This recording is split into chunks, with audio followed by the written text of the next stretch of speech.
Thank you. It's very nice to be back with you this morning.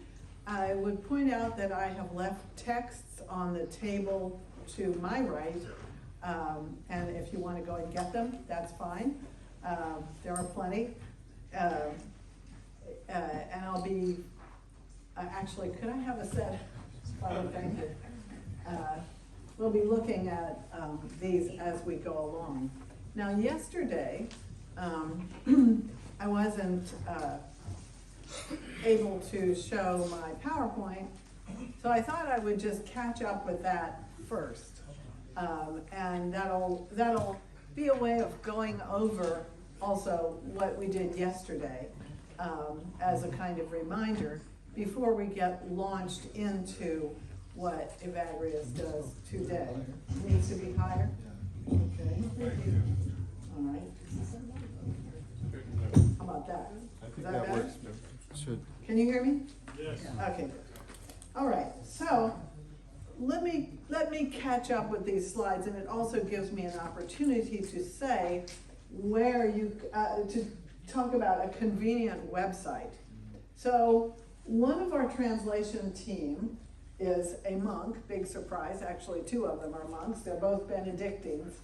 They tend to be friendlier toward Evagrius.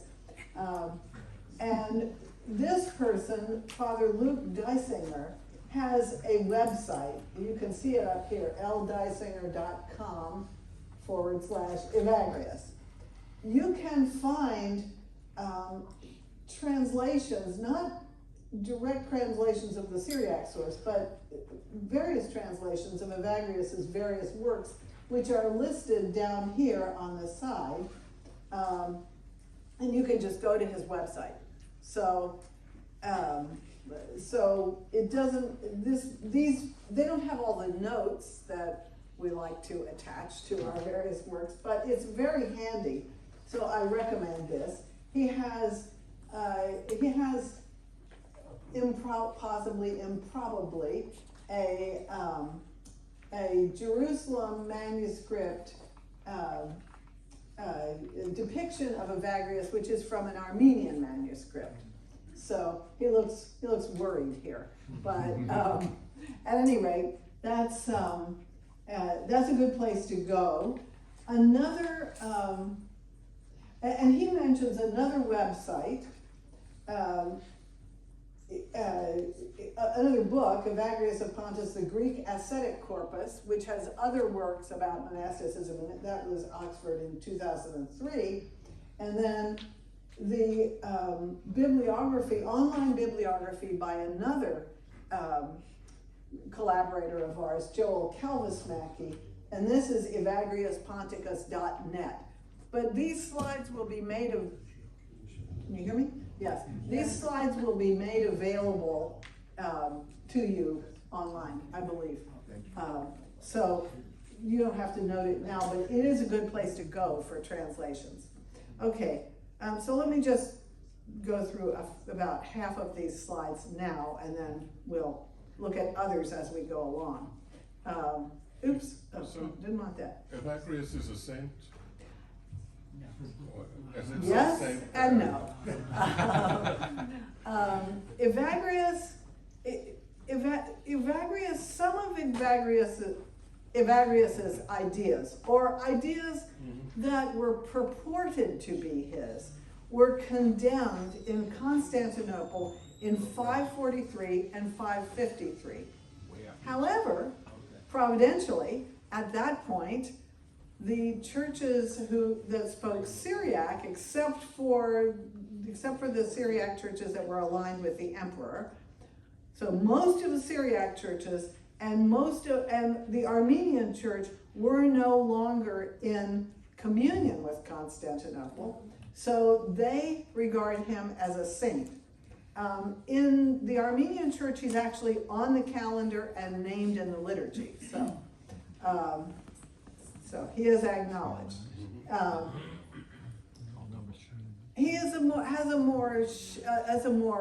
kind of marginal status in the Greek world. If you look at the famous text called the Philokalia, which was compiled by Nicodemus of the Holy Mountain and translated into English by Callistus, where you will see two works of Evagrius. One is the Practicos. The Practicos is such a constitutional work for monasticism that it was allowed in. There is another work in that by Evagrius, and it's called On Prayer. But it is ascribed to a convenient later author called Nilus of Ankara. So I believe, I'm not sure actually whether the original Greek Philokalia had the Practicos in it. I have to be careful about that. But certainly the On Prayer was there because it was so useful for monks. They had to have it, but they just had to redact the name of the author. You know how that is. So anyway, you'll find it there. But all of these are translated again in Sienkiewicz's English translation of Evagrius, all the Greek works. He didn't do the Syriac works. Okay, so as we know, some works surviving only in Syriac and other works surviving in Greek. Okay, we can take this up again in more detail should you like, but thank you. Yeah. Okay, so the next slide was an illustration of where the Aramaic language used to be. You see this very large belt that I was describing that goes all the way up. And maybe this is a little optimistic to go so far up into Anatolia, but anyway, it goes up there and then down basically to Basra. Then the darker shade, the pink, shows where it had contracted, the area to which it had contracted in the medieval period as Arabic came to take over, and then where it now survives.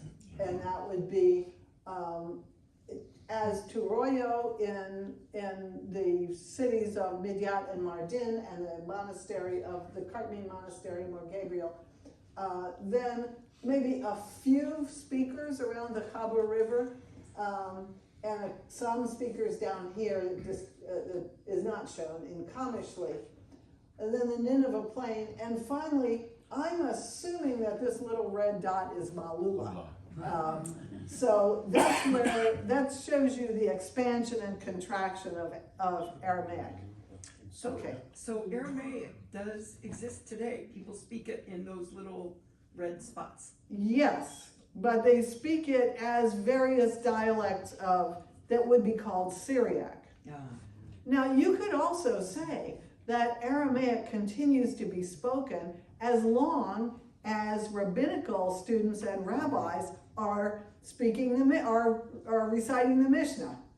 But I don't think that it's regularly spoken. I have a footnote, since you're asking me about language, which is really interesting, and I love to talk about language, and that is, in Israel, in the state of Israel, where Jewish people from Baghdad and from all up the from Baghdad to the Nineveh Plain, when Jewish people were airlifted to Israel in 1948, they were basically treated very badly, and they were put in camps in Israel, and they were encouraged to lose their language. Don't talk Aramaic anymore, or for that matter, Arabic. But so they had to learn Hebrew. But some of them have revived the Jewish Aramaic of the villages in the Nineveh Plain and above the Kabul River. And for those of you who are interested in this topic, there's a great book called My Father's Paradise. My Father's Paradise, which is about a Jewish scholar who is airlifted, goes to Israel, and then ends up teaching at UCLA. I recommend it very strongly. It's a lovely book. It's by the same guy whose name, of course, is not coming to me right now, who wrote Veritas about the hoax at Harvard. Okay, I won't go into that anymore. Okay, so then this, I don't know if you can see this very well, but this obviously is a broken tombstone. It was recently discovered in a Turkish archaeological expedition into some tombs, that were unearthing tombs near former Edessa, now Urfa, and it has basically a Greek and a Syriac, a bilingual inscription in it. And I picked that one just because it shows how the two languages were being spoken in Edessa. I mentioned Edessa as a city of 4 languages. Well, here are 2 of them. This one actually is Christian, so it's after the 4th century, but probably before the 7th, as far as I could determine from the discussion, most of which was in Turkish. This is one of the many mosaics that were made in Edessa. And this is the one I was talking about that shows Orpheus playing his lyre and calming the animals. Actually don't look very calm, do they? But they're weeping but kind of frozen. They're calming the animals, and he is dressed as a Persian. He is a Greek god dressed as a Persian, and with explanatory label in Aramaic, of course. And then finally, this is a British Library manuscript 17192 coming from Deir es-Suryani. I wanted to mention that because it also has to do with manuscript transmission. Selections from Evagrius, the epistles of Ignatius, the writings of Mark the monk, and a homily on Gregory of Nyssa, and other things. So this shows that, well, there's a backstory, very interesting backstory here, but it shows that in the Syrian monastery in Egypt, which is called Deir es-Suryani, the Syrian monastery, there was an effort to collect manuscripts. This one was brought by a famous bibliophile abbot, was brought from Syria with 199 others back to the Syrian monastery in Egypt, where they were still cultivating Syriac in the 2nd millennium. That monastery still exists, but it's a Coptic-speaking monastery now. Okay, so. Yeah, the Coptic law is all. Yeah. Okay. And then remember I was talking about the biography of our friend Evagrius here. So this is the river Iris, in northern Anatolia. This is the Black Sea. So it shows you where he had come from. This is not his hometown. I have seen pictures of his hometown, but it's a little bit farther south along the river through the mountains. It's actually an old Armenian town, which is now, I believe, Kurdish. But this is where he went. Okay, so from that remote place, where nonetheless they were thinking of themselves as Greeks, acting like Greeks, cultivating Greek, etc., he went to the Constantinople of Theodosius. This might be a little bit later, but you get the idea. A city that was literally built up overnight to be the new capital of Constantine in the east, because thanks to Persian aggression, he had to station troops in the east and make a capital in the east, and he moved the Senate. He created, I think this racetrack is Justinian's, but he created an entirely new city with a new forum and a victory. This victory obelisk was actually put in by Theodosius when Evagrius was in the city. So this is where he goes. Obviously, this is the place to be. If you're an ambitious young rhetor, you've got to be in Manhattan or LA, right? One of those two. Here it is in the Golden Horn. And this, by the way, if you've ever been there, is Galata, which is where the Patriarch of Constantinople still is. And also, of course, ultimately, this body of water does go to the Black Sea. So it's right on, it's kind of a bridge between the Mediterranean and the Black Sea. I'm imagining this as the ship that Evagrius took when he fled the city. Yes, it's a later painting, but we don't have any 4th century paintings, so I just had to give an illustration of it. But these truly are the walls of Theodosius II, and so that's early 5th century, and they're still there. If you go to Istanbul, you can see them. And still a lot of ship traffic there. And this, I could not resist putting this slide in because, well, obviously this is a lighthouse giving out darkness. It says Bernard L. Madoff, remember him? Yeah, Investment Securities, LLC. Well, the backstory, why do I take a picture of this towel? Because it was in my daughter's bathroom last Sunday, and it belongs to her husband, who was for a while working in investments, and he went, and this was before Bernie Madoff fell, and he actually got that as a piece of swag. But I thought, that's such a great towel. And it says everything about Evagrius's being caught up with money as an economist. Okay. This is, of course, where he went. Another city created by Constantine. This is from the famous map mosaic map discovered in Madaba in a church in Jordan. Still there, and showing all the villages around Jerusalem. And then the two, and these are still in Jerusalem too, the Cardo, the Roman Cardo, which is the main street along which you see all these little doors here. Those were all shops.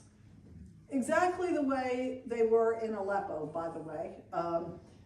Shops where people were making things and selling things. And then there was a second Cardo in Jerusalem, and otherwise it's just sort of schematic. Okay. So it's kind of hard to see. What is it says Hagia. Oh, it says the Hagiopolis. Oh, okay. Jerusalem. Okay, sorry, I can't see it. Right up here, yeah. So the holy city.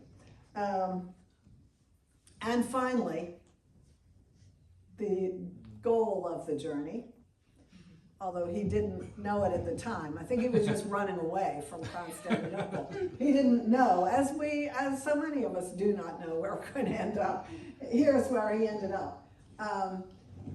Note that unlike the monasteries, the large monasteries of Pachomius, which were down here in the Thebaid, these are not large enclosed monasteries. They are settlements. See this canal? You can't live in Egypt unless you have water. So they're not really very far from agricultural canals, which means they're not isolated, okay? People are living, and you can find, people are living in houses, not too far away from each other, but they don't live in a community. They might live in a house with another guy, and when I say people, I mean men, because women seem always to have been guarded more carefully. But they're not far from Alexandria. So when Evagrius wanted to go back to Jerusalem, which he seems to have done, he would have perhaps taken a boat up the Nile or gone to the canal and then across. There's a kind of swampland here, and then to Alexandria. and then taken a ship from Alexandria to Haifa and gone into Jerusalem on the road. He does have a letter, which is probably to the bishop Theophilus, where he says, "Oh, I'm so sorry I wasn't able to see you on my trip to Jerusalem." The reason he didn't want to be seen by Theophilus was that Theophilus, of course, would want to ordain him and make him a bishop of a city, which he resisted, because it would get in the way of his work and so forth. So Kelia we think of it as cells, but it actually just means little houses. Okay, so these guys are living in little houses, and able to walk around on the roads that were here. And as you know, in Egypt, you can't get too far away from the Nile, or you will simply be in a desert. So there's a lot of population concentrated around the Nile.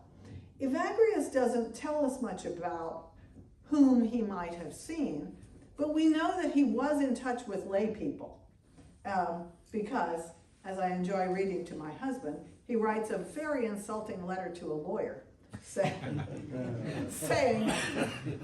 you shouldn't even be writing to me, your profession is so awful. See Bernie Madoff. But your wife is a lot more righteous than you are. So yes, I like that letter. But people would come and consult.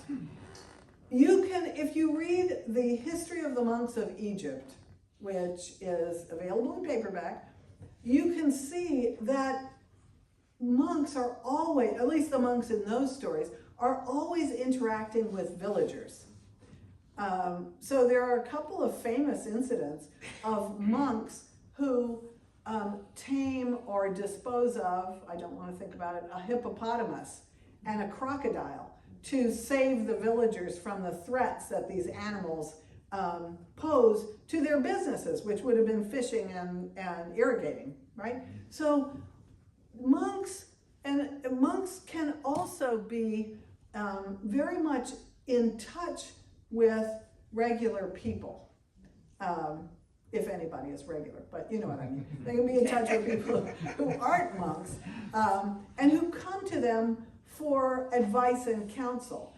Not so in the big monastic settlements that are south in Tabanese, in the Thebaid. There you have fortress-like monasteries where the monks are inside, they go out to work the fields and they come back, and it's all very regulated.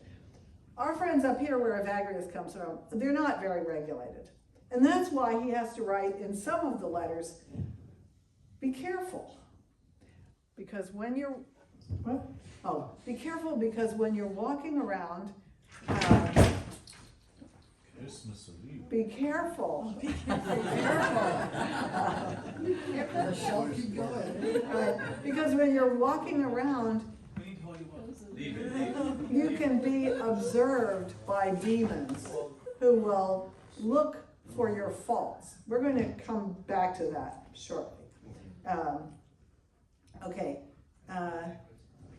I wanted to show you this mosaic. It doesn't come from Egypt. It actually comes from somewhere near Naples in Italy, but it is a Greek mosaic, and I showed it because in some way what Evagrius and Didymus the Blind and other philosophically trained monks are doing out here in the desert or in the scrubland is reconvening another form of the Platonic Academy. Okay, I'll prove that later on. They assume that the people with whom they study are going to have a very good basic education, and that they can be educated further in order to reach a very high level of insight. That word insight, theoria, is an old Greek word based on the word praktike, or I mean, it's not based on it, it is subsequent to it. So practice and contemplation. And those were the two basic things that Evagrius wants to work on, and he wants to work on it by having a school. So he's not praying all the time or writing all the time in his hut in Egypt. He's also convening a school of young men or older men to explain to them what is the philosophy of the Christian life and how are we to read the scriptures. Okay? In order to discuss the philosophy of the Christian life, he draws on philosophical texts that are in the Greek curriculum. Of course he does, just as we would draw on things that we've learned in our school system. But the hard part is not contemplation. The hard part is getting there, okay? Because of the delusions. Doctor, just a couple questions about Yes, that. I'll go back to the academy. Oh, okay. Yes. So how educated would I guess his disciples, so to speak, be that he's teaching, and were they working the land? Was Evagrius working the land? Or was he just benefiting from them working, and he's feeding them with knowledge and they feed him with the land? Well, Vendora. well, Palladius, whom we discussed yesterday, says that he copied manuscripts for a living. Oh. Said that he was a scribe. I really doubt that.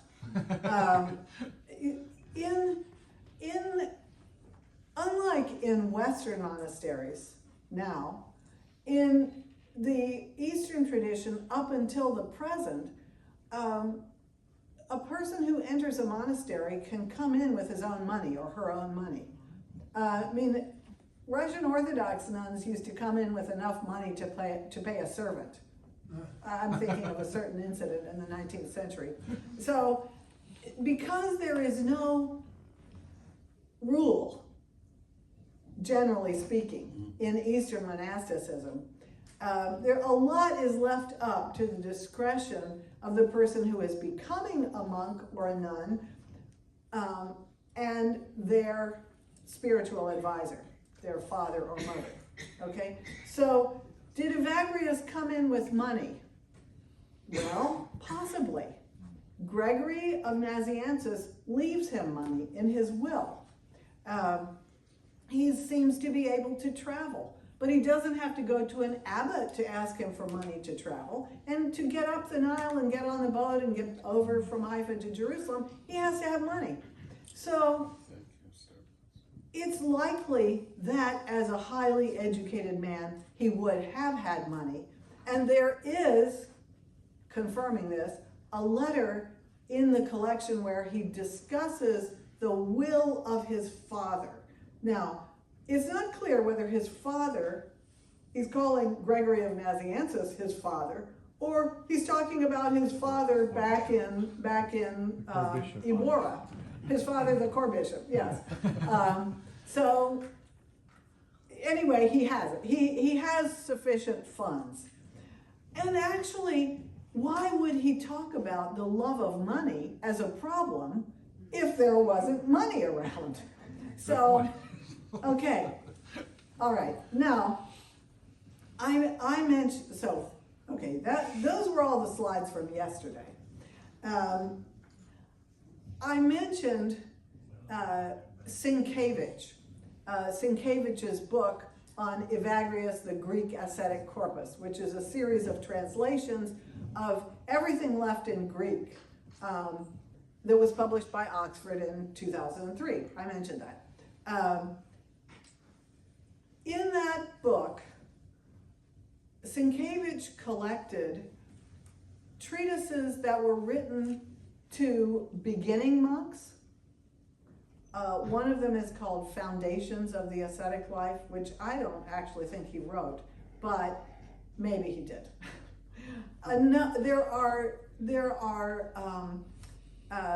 There's a letter to Eulogius, which is kind of an intermediate letter. So Eulogius is someone who's had some experience with the monastic life, but has not really advanced in it all that far.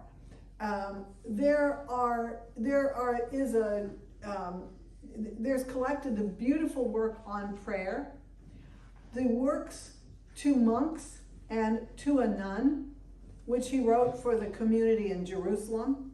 So they're kind of occasional pieces.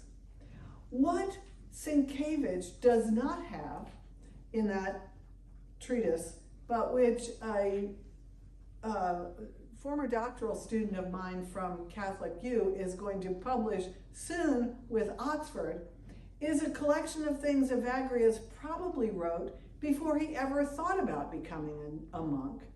And those are sets of scholia. What are scholia? Scholia are notes. So he wrote extensive notes on the Psalms, on, wait a minute, it'll come to me, Proverbs, yes, that's the other one, David and Solomon. Okay, so the Psalms, Proverbs, and Ecclesiastes. Now these are very interesting, especially the scholia on Ecclesiastes, where he has to essentially turn the meaning around to make it a sort of optimistic, or not optimistic, but to make it conform to the good news. Why do I say that? Because each of these three works is by a king, and Evagrius is trying to work out in these writings what is the proper Christian. I'm going to use the Greek word right now, but I'll explain it. Politeia. What is the proper Christian assembly or organization? How should Christianity be directed?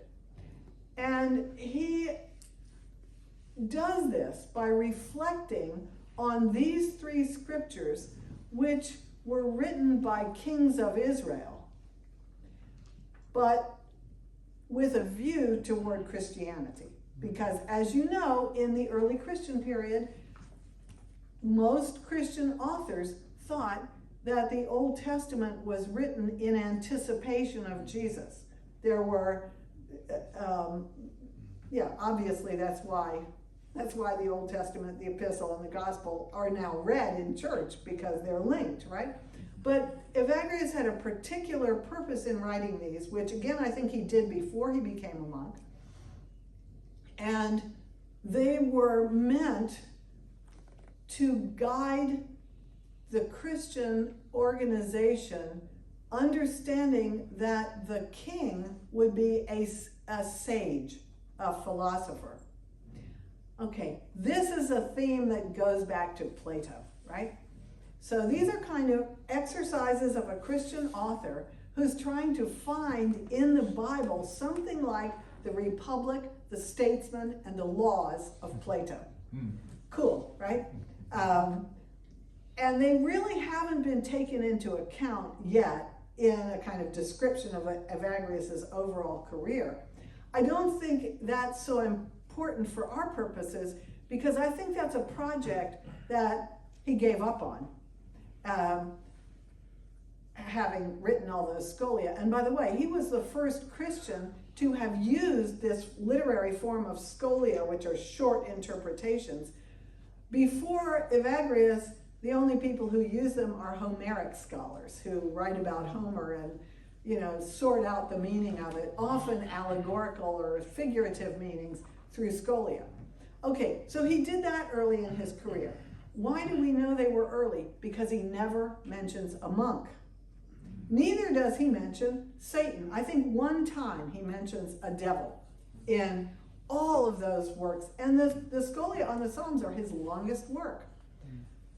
Now that tells us that in his previous life, he was already a writer, writing for somebody, and then he had the leisure and the money to do it, okay?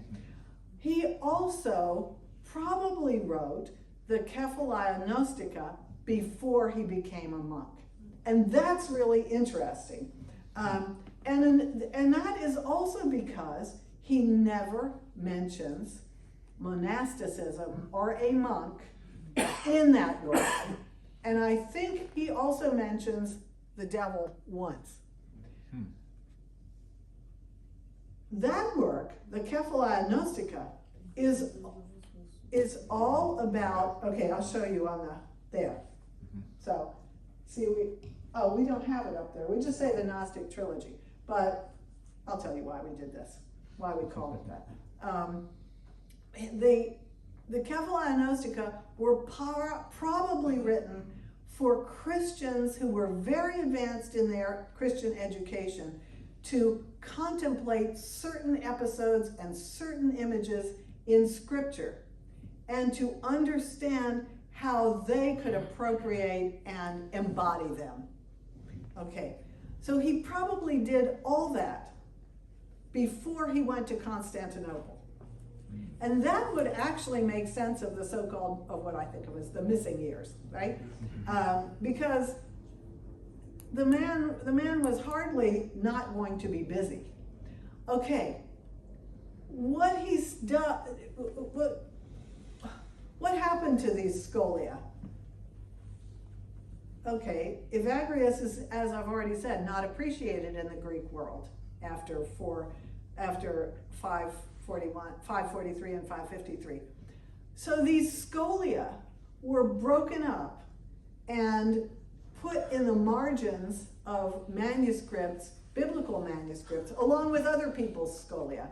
And it was the amazing work of Paul Jean of the French National Research Society to extract them.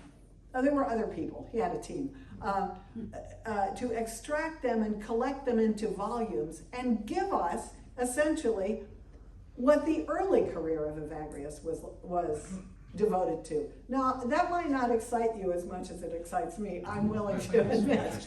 But I think it's really interesting because you can see the connections. You can see that what he did, I think, was to give up on his political project, on his philosophical political project, and become a monk. That's very interesting because we have other examples of people who did that, including Augustine.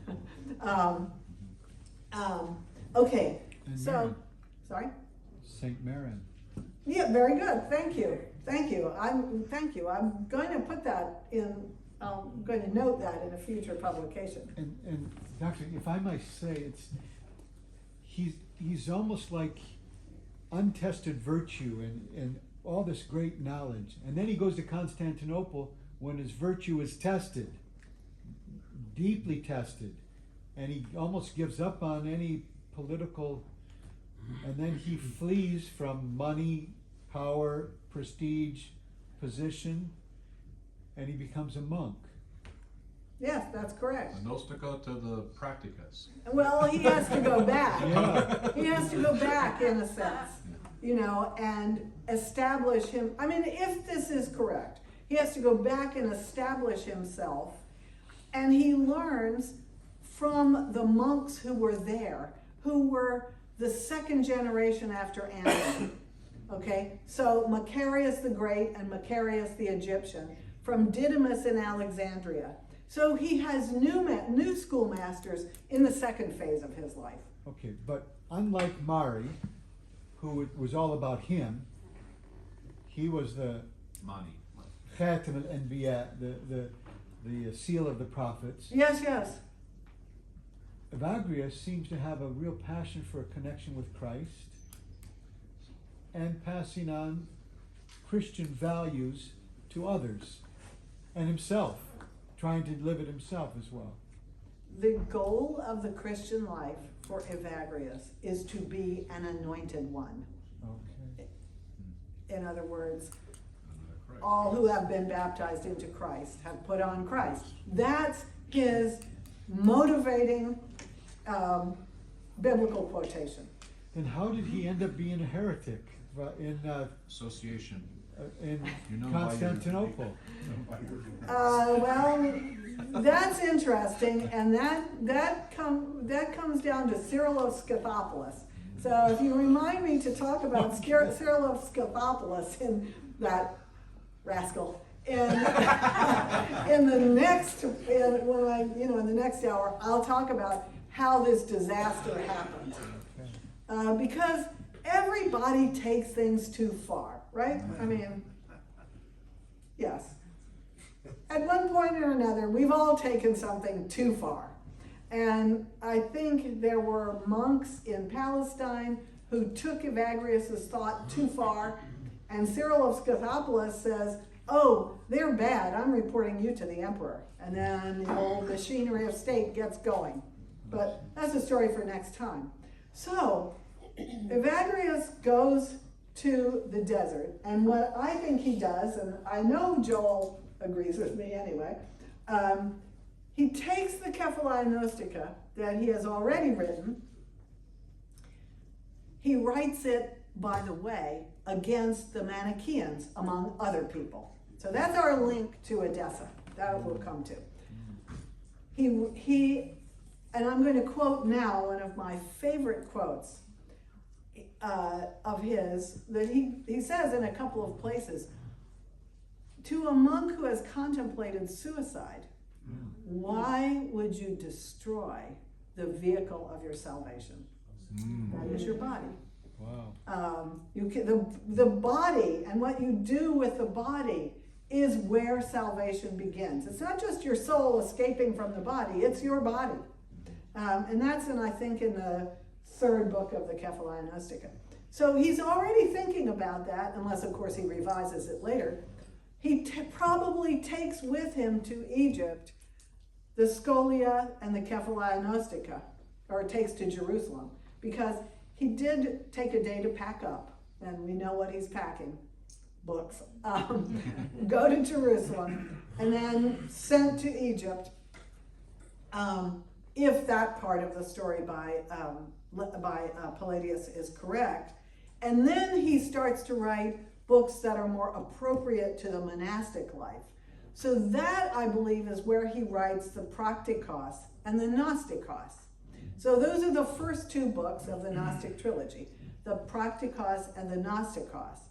And then he adds to that the Kephali Gnostica, which he's already written, but which doesn't necessarily have much to do with the desert, except that a person who has achieved the state of love is now enabled to read them. Okay, so that's what he's going to say at the end of the Praktikos.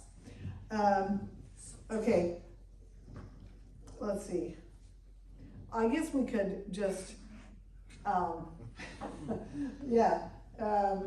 No, that's not Melania when she was angry. That is an Etruscan demon.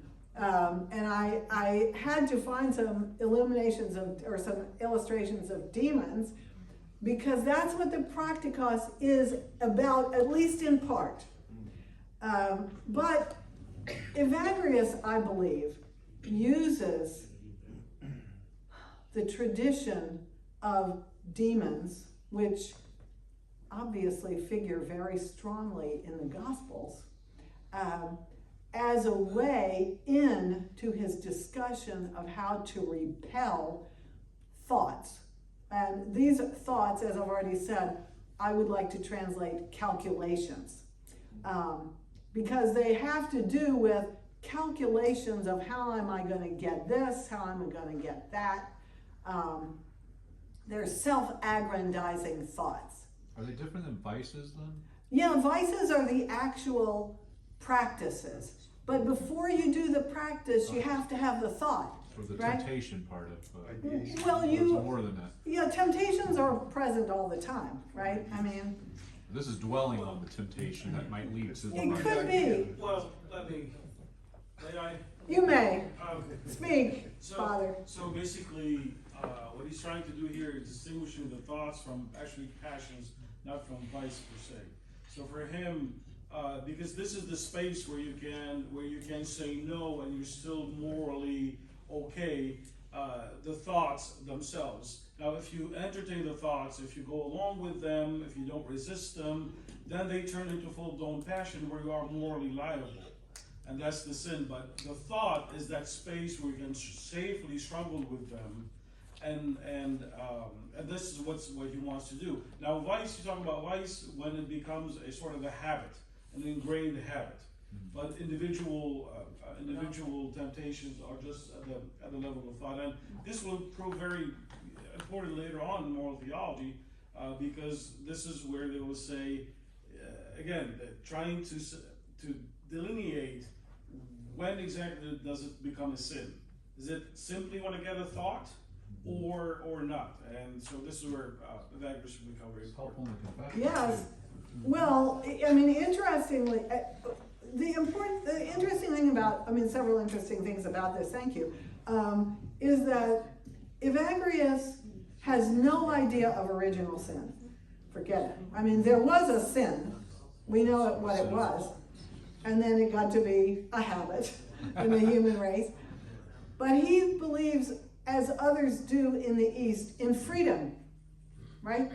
Freedom. That's in Ephraim, that's in the Cappadocians, that's in Origen. They all believe in freedom, for freedom Christ, yeah. So they are not afflicted with this unfortunate teaching of original sin that we find Augustine, expanding on in the first 30 years of the 5th century. Amen. I mean, if it, what?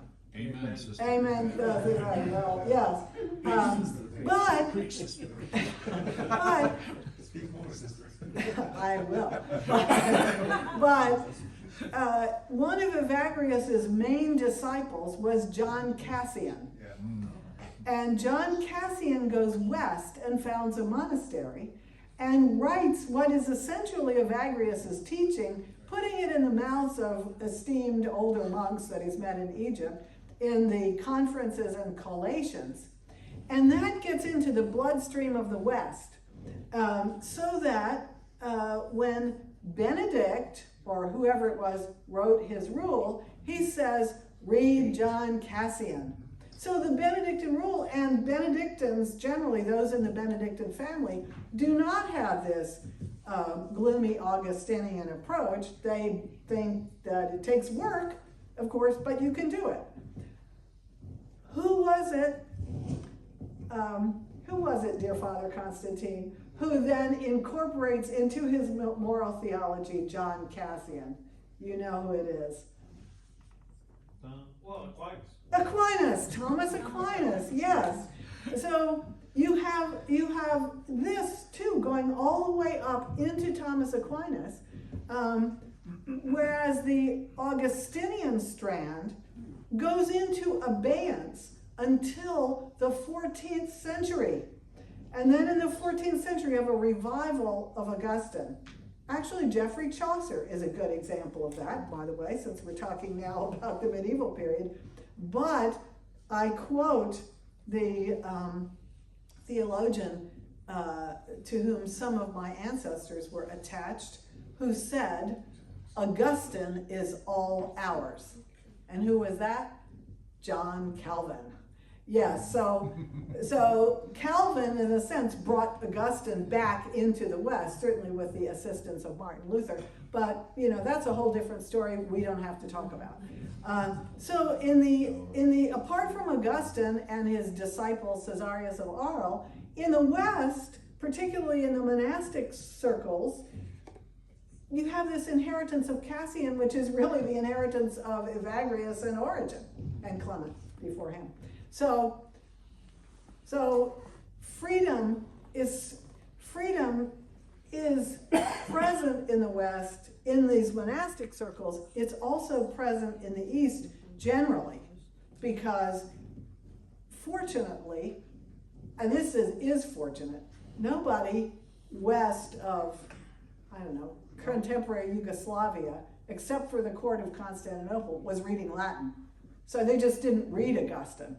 And he doesn't get translated until, I think, the 13th century in Constantinople, and very few people pay attention to it, naturally.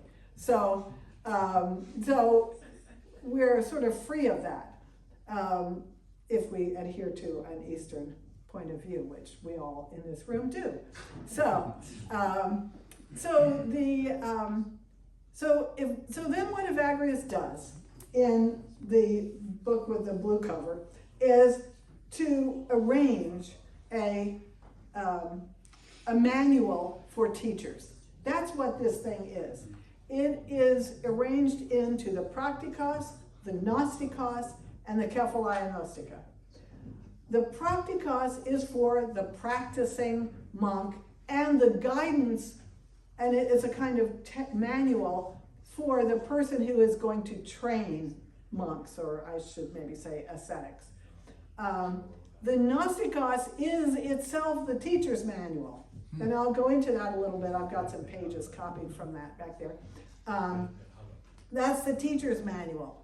And it even shows a sense of humor, which is astonishing.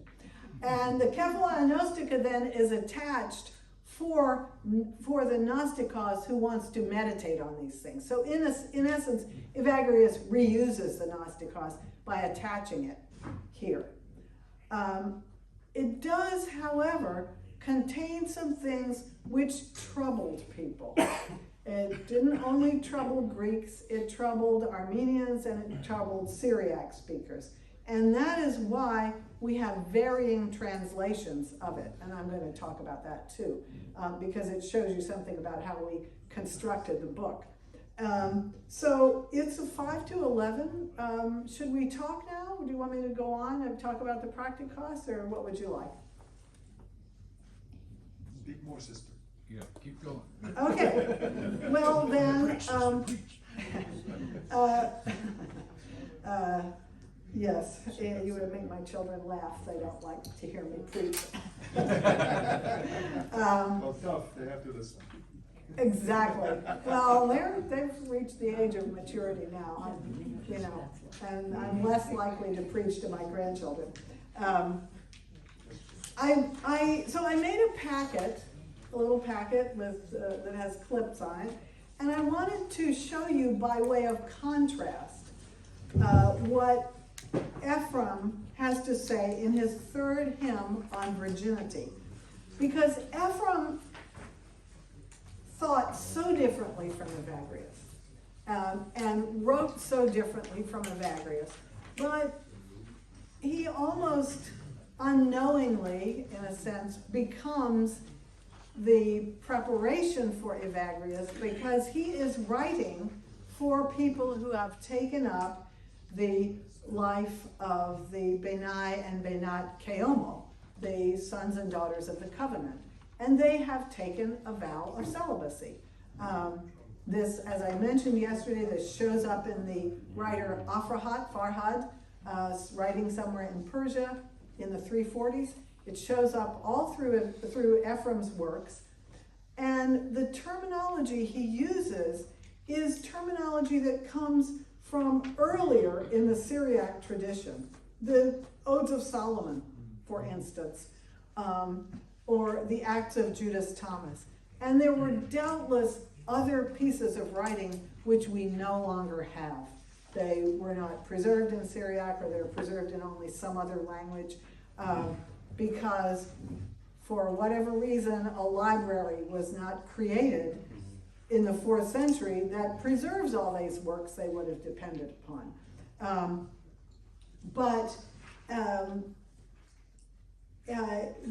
you can see how,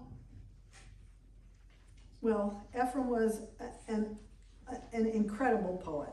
I mean, really one of the best of all time in all languages. So I've given you this one as translated by Kathleen McVeigh, just to see how, and we can't, go into it that deeply here, but just to see how his thought works. It's very, very closely tethered, not just to biblical terminology, but to biblical narrative. And that's a real difference from Evagrius, okay? So for Ephraim, we are part of the narrative of the covenant. That narrative goes on in us. Evagrius is much more medical, even pharmaceutical in some ways, about giving advice to ascetics. Ephraim places the Benai and Benat Keomo in the biblical narrative, I believe. Would you agree with me, Core Bishop? Thank you. So if you look at verse 2 on this first page, how swift, O virginity, are your wings that reach your Lord. An eagle, obviously. Flee from the advice of your enemy. Well, there's something interesting. The things that Satan whispers. That's important. It's going to be important for the reception of Evagrius, and it's important in itself. Whose capital disconcerts the merchants. In other words, the enemy, Satan's money, attracts the merchants. He impoverished the treasures of great Adam, who did business with the cargo of harms. It is really hard to translate Ephraim. So if you think, I could do better with this translation, you might be able to, but I'm just saying it's hard. He's hard.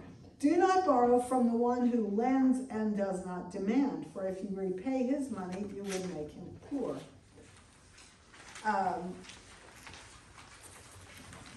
Great fear, if you go to 3 on the next page, great fear and shame accompany his desires. They are troublesome and sadden for a lifetime those who enact them. But open and pure are the faces of those who are chaste, who are weaned from all desires. Be not seized, O body, by hateful love, although its doing is dead, that is the activity of hateful love, the thought of it is living, for his teaching is cunning. So the same ideas about the cunning capacities of Satan are here, but in a poetic and indeed in an epic form. There's a kind of unstated epic in Ephraim, which bubbles up in the verses of his poems. Ephraim, I'm not here to praise Ephraim, but I'm going to.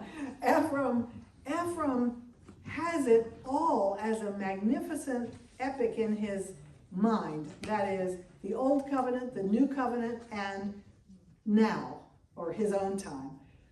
And he brings parts of it up and puts them into his poetry. But you can understand from that he also has a kind of continuous teaching and understanding that he doesn't always speak. So he is placing the Virgin in the ongoing epic drama of the contest between Satan and Christ. If you look at the last 2 lines of 5 on page 272, even if his enticements are sweet, like the kiss of Judas. So this puts you back into the Last Supper. Death is secretly woven into them. And then he switches to fire and wood. He says, our freedom is like a soul for desires, and by it they live. But if it sheds them, it is as if they were dead. So freedom has to take off desires. You are free to do that, says Ephraim. So that goes back to my remark about free will. Then he addresses the eye in 11. O eye, beware of stealing the beauty in which are hidden the flaws of old age. For a maiden's limbs bear a pleasing sight, but old age rebukes them. So he's saying, of course, you're young now, but you won't always be. Don't we know it? Your pearl, too, is quickly lost from the presence of 2 thieves, for it belongs to solitary merchants. And if they are defiled, both lost the greatest of all treasures, but the fool hands it to the thief. O pearl, that is the pearl of virginity, the pearl of great price, and we think back here to the hymn of the pearl, which Ephraim knew, by the way. O pearl that is lost by its possessor, nor does it remain in the treasury of the thief. Okay,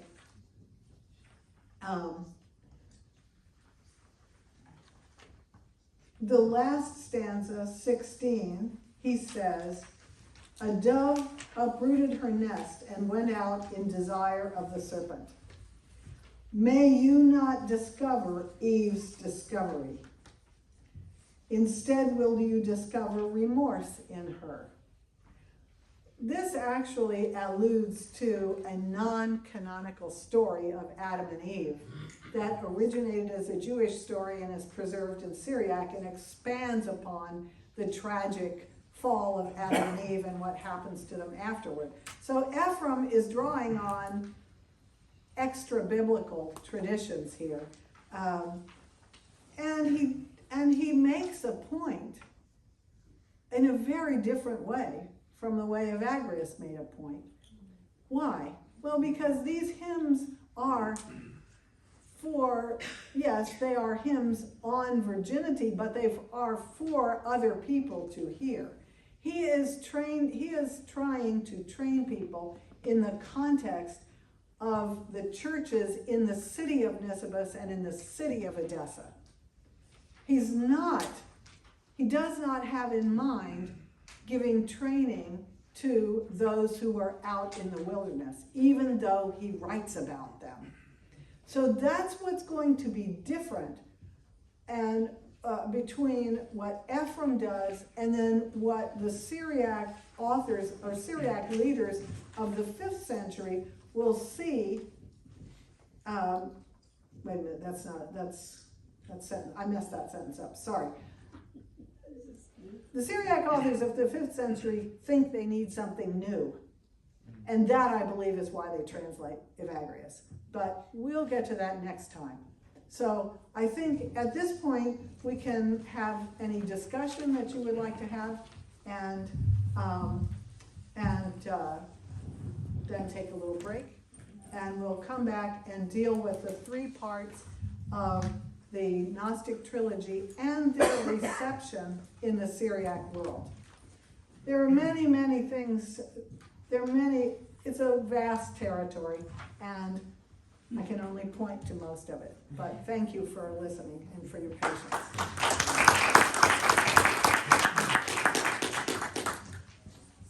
I think I have a simple question, but I never know. Okay.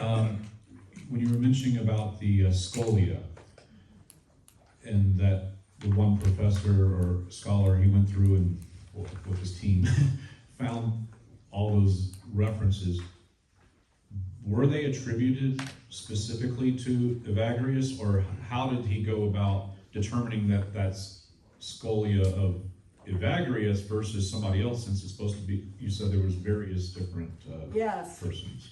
Yeah, so our busy scribe monks of the medieval period, and in this case they're Greek scribe monks, monastic scribes, collected little pieces of commentaries, and they turned them, and they would write them in the margins of a large manuscript. So you'd have, for instance, the biblical text in the center of the page on both pages. So, like here, you'd have the biblical text here, and then you'd have a column of scholia, little interpretive notes. Now, why did they do that? Well, because even in monasteries, people preach, right? So you might need to know what a certain episode, in the book of Kings, for instance, was about. I just pulled that out of the air. Or how can we see Ecclesiastes as a Christian book? So the monks at the direction, presumably, of a monastic teacher would say, well, put these scholia in the margin, and then when you read the scripture, you can read the interpretation of the scripture right there. It, in effect, was a scriptural commentary. But they collected, and this is really interesting. This is something like legal writing. They collected opinions from various ages and organized them, not necessarily chronologically, in the side column. So you could have a choice of what you might want to use to interpret Ecclesiastes 5, chapter 5, verse 6, okay? If you've ever looked at a legal opinion, you will see, now they use footnotes, but you'll see that here's the opinion, and then here's all the case law underneath it. So this would be like that, except it would be on the side. And it would be a way to suggest a good interpretation, but also to fuel more arguments, right? So you could have people, you could collect different interpretations in the side column, and they could reflect even opposing interpretations. Such are the intricacies of monastic culture, right?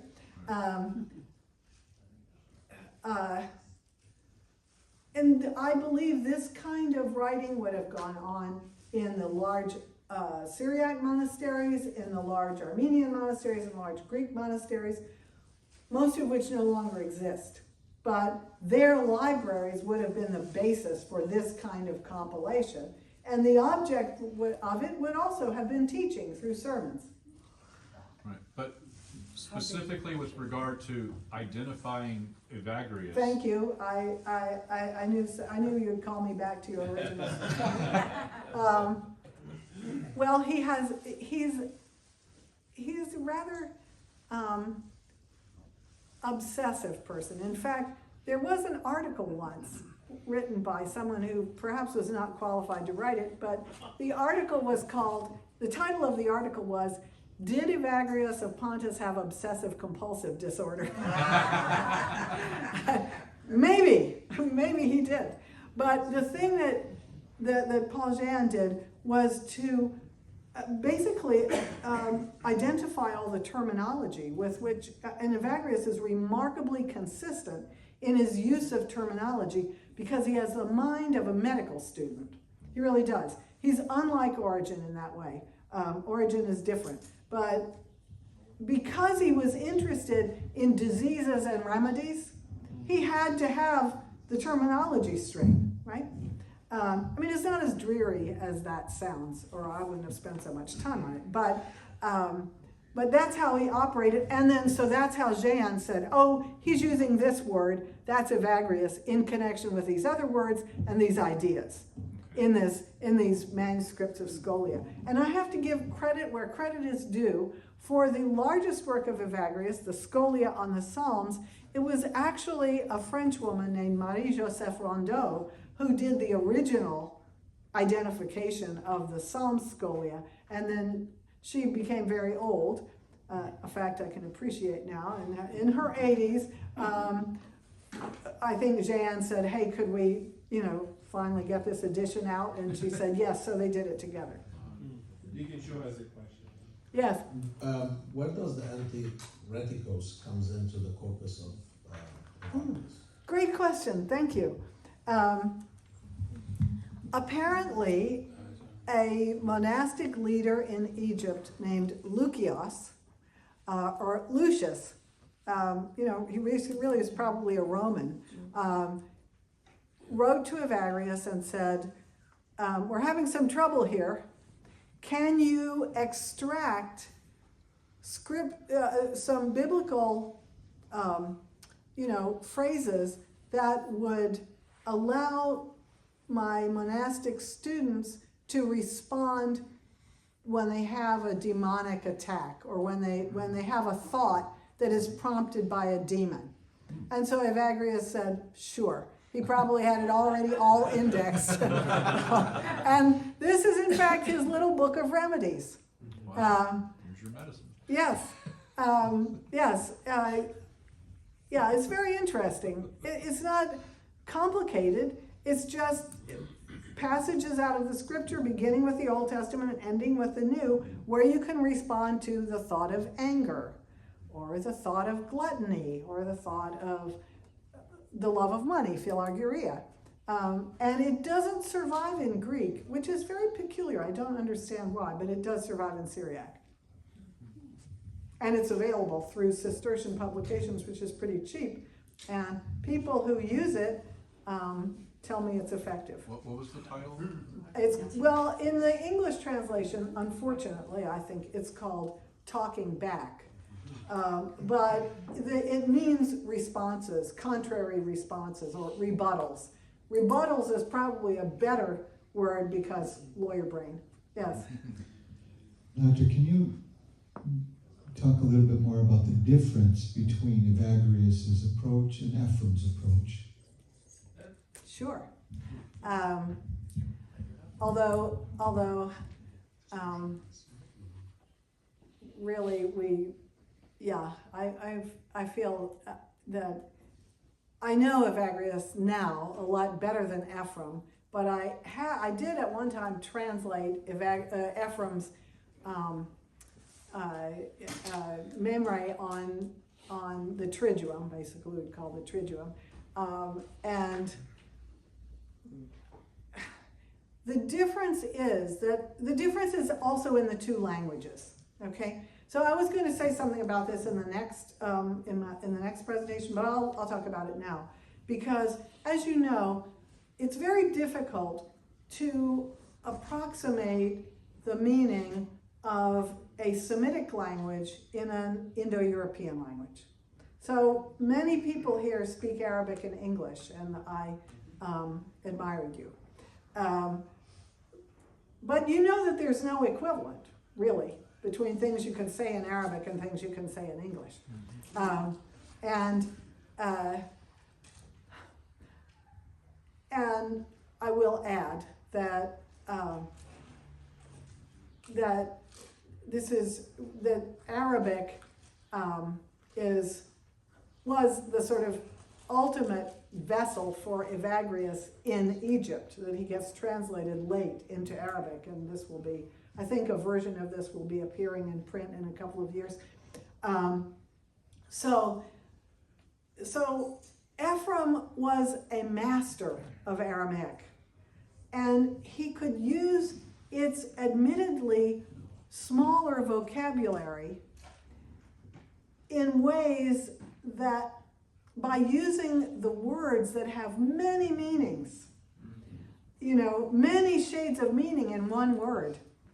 And this, of course, drives you crazy trying to translate it, because what does this word mean? But Ephraim could play the Syriac language, because he was a genius. It's very difficult to translate Greek, which has very precise words built up from the different tenses and from prefixes and suffixes, which Syriac generally doesn't have. It's very difficult to take those Greek words and put them in Syriac. Syriac just works in a very different way, and Ephraim knew how to use it to its full. You could say, sort of by comparison, he was to Syriac as Shakespeare was to English. He lifts Aramaic into a fully formed and beautiful Syriac. Evagrius is not trying to write beautiful Greek. He's trying to write,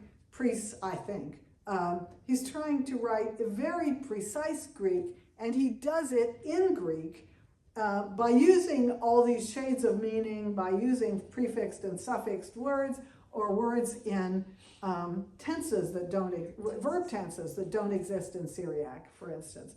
So it's difficult. It was difficult for the Syriac authors to capture him in Syriac. The more difficult, the more complicated the word is. So, for the instance, the antiretikos,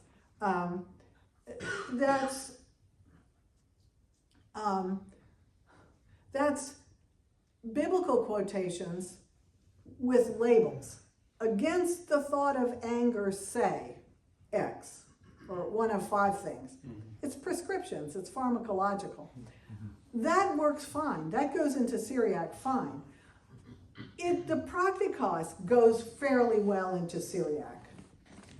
It's the Gnostikos that doesn't, where you have trouble. Although, I have to say, that the Syriac translators are better than the Armenian translators because they've worked so closely with Greek by the time the Kephalaia Gnostica gets translated, which is later than the Practicos, that they kind of mangle Syriac. It's not, it's really just what scholars would call a calque. It's just a representation of these words. It's nothing anybody would speak, but it probably was meant to help monastic practitioners possibly read these treatises side by side in Syriac, but have the Greek over here. That's one possibility. Although, as I was going to mention, after this translation project, which occurs in the 6th and 7th century, you do get Syriac authors who have adapted the language, adapted the terminology of language. It's thoroughly embedded now in Syriac, and they write beautifully, a kind of Evagrian treatises. Bar Hebraeus is one, but Dionysius Bar Celebi is another. So they adapt. They are able to adapt Syriac to the Greek. And I wonder, in the case of the later authors, whether in some way they aren't aided by Arabic, but I'm not sure of that. That's a guess. I wonder if I could summarize to say that for Evagrius, he wanted this remedy for this disease of the soul. For Evagrius, he wanted this remedy for this disease of the soul. But for Ephraim, he kept it very general and talking about personal experiences of people in the scriptures and how that would be helpful to someone who's struggling with sin in their own life. Could we say that? Yes, and I think that Ephraim has in mind an epic, what we would call an epic, beginning with the creation. So if you've read the hymns on paradise, and ending at some undetermined point in the future. And the epic, everything is related to the mystery. Evagrius doesn't talk about mystery very much. Okay. He likes things clear. Until you get to the outer reaches of where knowledge can go, and then you can't know anything anymore. So he includes us, Ephraim includes us. Ephraim includes us. Epic.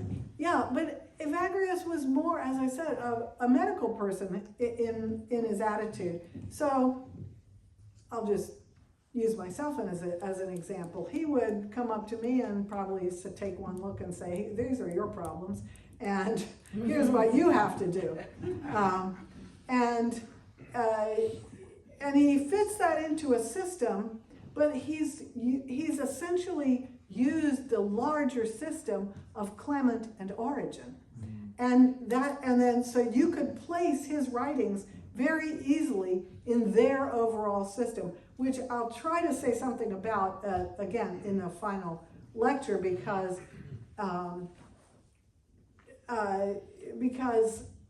they were the first to craft a kind of their own version of an epic system, again, or maybe an epic story, again, against the dualists.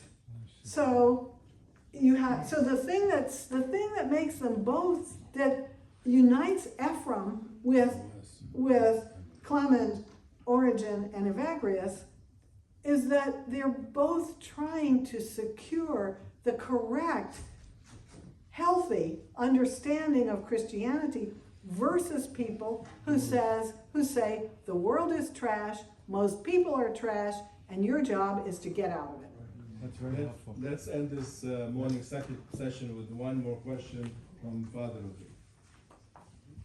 I think part of the reason why there's a difference in approach between Ephraim and even Jacob on one hand and Evagrius on the other hand is the background. Evagrius comes from a very Greek philosophical background, and he's the heir of Platonic psychology and, more importantly, I think, Stoicism. So his whole focus on thoughts as the source of sin comes from philosophy who believe that passions are erroneous judgments, and this is where kind of the question I wanted to ask you is if you think for all his talks of demons, Evagrius, all of Evagrius' talk of demons, for him it's interchangeable with thought. So the thought of avarice is the same as a demon of avarice. And so I wonder if for him, he's not really talking about demonic possessions as in the New Testament. For him, demons are, I'm wondering if what your understanding of his talk of demons. Second, I think part of the reason why Evagrius became more and more important is with the rise of asceticism, because absolutely. Ephraim and Jacob were not interested in medical psychology and psychotherapy. That was not their main focus. But when you had monks, we had men and women go to the desert, and their focus, sole focus, was conquering their passions. To do that, you cannot do that unless you understand your own psychology, what moves you, what drives you, what your needs are. And this is where Greek philosophy, via the Greek fathers, or straight from Greek philosophy, this is where it became important because you already had a system there. So they baptized that kind of psychology and psychotherapy into Christianity, and of course added to it a lot of our own arsenal. But this is why he became increasingly important. That's why Alexandria took him up. That's why Isaac of Nineveh took him up, because there was an increase in introspection. Sure. You've got these large monasteries, you got problems. Yeah. Right? Personality problems. Yes. People Well, not just fighting with each other, but fighting with yourself. Yeah. But it's very helpful what you say. I just want to make a couple of amendments to it. One is that Stoicism of that kind, such as we meet in Marcus Aurelius, who is very admirable, even if he did persecute Christians, that had already been absorbed in Platonic philosophy by the time Evagrius comes along. And in fact, one of the people that Evagrius wants to answer is this guy Porphyry I mentioned yesterday, Malco, who had adopted and kind of combined the work of Plotinus, the great philosopher, with Stoics. And Christians say, but wait, we can do this better. And we have a better story. It's called Jesus and the Mount or Plain of Temptation. And that is the root metaphor, because we are all, as I said at the beginning of this, baptized into Christ. If we're baptized into Christ, we're not getting away from that encounter with Satan. He is coming for us. And Evagrius may think that this is a myth or a story, and really what we're dealing with are thoughts and the proclivities of the human mind. But he speaks in that mythic language.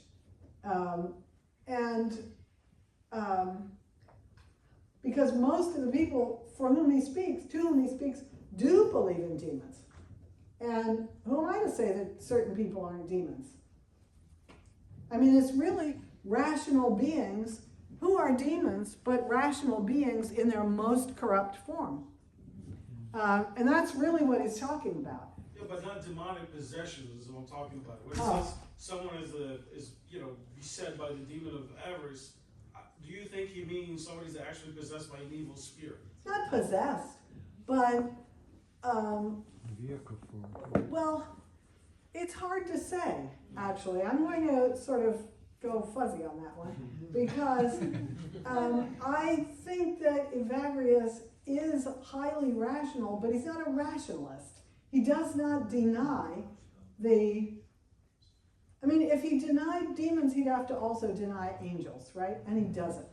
But, so angels and demons are on the spectrum, not that spectrum, on the spectrum of rational beings.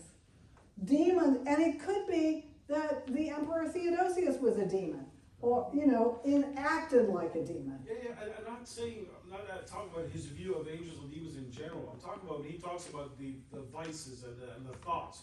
Because if for him it was simply demonic possession, you would think he would focus much more on exorcism than on rebuttal. Agreed. That's what I do. I agree with you as always, Father Constantine. And I actually brought with me today, the lives of Simeon the Stylites, because this is the alternate path. This is a guy who's up there on his column, punching it out with demons, okay? And people admire him for that. And he can also extend his cures against the demons who are causing milk to sour or causing children to die. Okay, Evagrius is at a level much more philosophical and sophisticated than that, which is why he is still useful. More about that later, but I want to recommend now to anyone who's interested in the contemporary application of this, a book that I mentioned to a couple of people yesterday, but I want to do it again, by a guy called Brother Theophan Miskovich.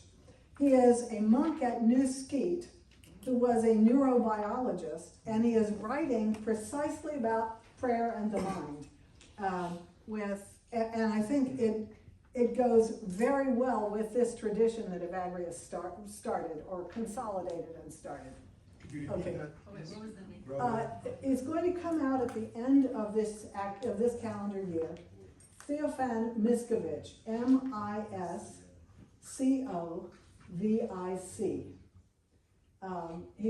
He's a monk at New Skeet Monastery, which for its German shepherds. Thank you very much for this wonderful lecture. Join me in giving Professor Barry a round of applause. Thank you very much.